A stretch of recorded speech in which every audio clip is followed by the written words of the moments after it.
ہمسایہ ملک مودی کے بھارت میں نظام تعلیمی انتہا پسندی کا شکار.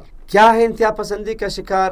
بغیر ہندوؤں کے وہ باقی جو مذاہب کے لوگ وہاں پہ آباد ہے ان کے اوپر ہر قسم کے قدغن لگائے ہیں.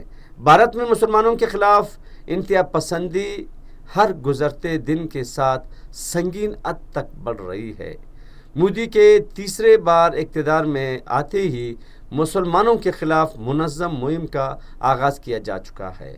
حال ہی میں دہلی میں قائم ٹیوشن سینٹر پر مسلمان اساتذہ کو شدید تشدد کا نشانہ بنایا گیا.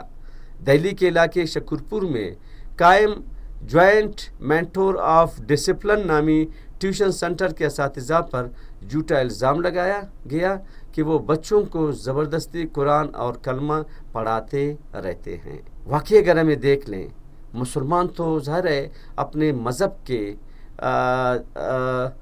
پریچنگ کرتے ہیں، مذہب کو پھیلانے میں اپنا ایک کردار ادا کرتے ہیں جو پیغمبرانہ کام ہے. ہندوتوا تنظیم کے غنڈوں نے ٹیوشن سینٹر پر حملہ کیا اور مسلمان اساتذہ کو بری طرح مارا پیٹا. اساتذہ کو شدید زخم حالت میں اسپتال پہنچایا گیا جہاں سربراہ ٹیچر ابرار علی کی بمشکل جان بچائی گئی.